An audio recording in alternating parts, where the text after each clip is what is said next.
এই পাখিটি ছাতা ব্যবহার করে, কিন্তু বৃষ্টির জন্য নয়, বরং শিকার ধরার জন্য। প্রকৃতিতে এমন শিকারী খুব কমই আছে। আজ আমরা জানব ছায়ার নিচে লুকিয়ে থাকা এক বিস্ময়ের গল্প।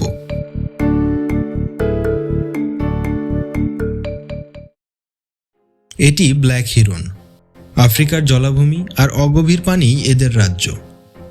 এরা দেখতে সাধারণ বকের মতো মনে হলেও প্রকৃতি এদের দিয়েছে এক অস্বাভাবিক ক্ষমতা, আলো আর ছায়াকে অস্ত্র বানানোর ক্ষমতা। গাঢ় কালো শরীর, লম্বা পা আর বিস্তৃত ডানা। ব্ল্যাক হিরনের সৌন্দর্য নীরব কিন্তু শক্তিশালী।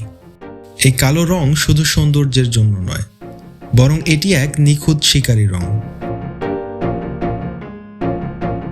সাধারণ বক অপেক্ষা করে, সুযোগ এলেই বজ্রগতিতে আক্রমণ করে ঠোঁট দিয়ে। এই দৃশ্যটা আমাদের কাছে খুবই পরিচিত। কিন্তু ব্ল্যাক হিরন শুধু অপেক্ষা করে না, সে পরিস্থিতি নিজেই তৈরি করে। যেখানে অন্য বক আলোতে শিকার দেখে, সেখানে ব্ল্যাক হিরন আলো ঢেকে দেয়। এটাই পার্থক্য। এখন শুরু হচ্ছে আসল জাদু।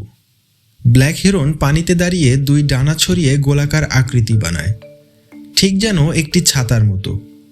এই ছাতার নিচেই তৈরি হয় গভীর ছায়া। এতে সূর্যের ঝিলিক কমে যায়, আর মাছ বিভ্রান্ত হয়ে আশ্রয় নেয় এই ছায়ার নিচে। মাছ ভাবে এটাই তাদের নিরাপদ জায়গা, কিন্তু এটাই তাদের শেষ ভুল। 1 সেকেন্ডের ভেতর বজ্রপাতের মতো আঘাত। ডানা এখানে শুধু ছাতা নয়, এটি একটি জীবন্ত জাল, যা মাছের পালানোর পথকে সম্পূর্ণরূপে বন্ধ করে দেয়। অর্থাৎ তাদের ডানা এখানে 2 in 1 অস্ত্রের ভূমিকা পালন করে, যা একই সাথে ছাতা ও জালের কাজ করে। এটি এক ধরনের প্রাকৃতিক ফাঁদ, যাকে বলা হয় বায়োলজিক্যাল ট্র্যাপ। আর এই কৌশলকে বিজ্ঞানীরা বলেন অ্যাক্টিভ শেডিং টেকনিক। পাখিদের মধ্যে এটি প্রায় একেবারেই অনন্য। এই অদ্ভুত কৌশলের পাশাপাশি আরেকটি বৈশিষ্ট্য তাদেরকে পরিণত করেছে শক্তিশালী শিকারীতে। সেটি হলো তাদের ধৈর্য।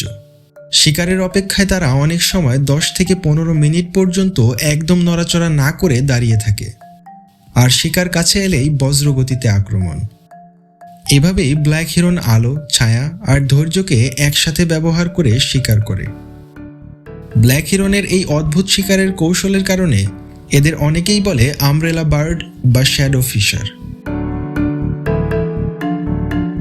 প্রকৃতিতে শক্তি মানেই হিংস্রতা নয়, কখনো কখনো শক্তি মানেই বুদ্ধি। ব্ল্যাক হিরন আমাদের শেখায়, সঠিক কৌশল থাকলে ছায়াও হতে পারে সবচেয়ে বড় অস্ত্র।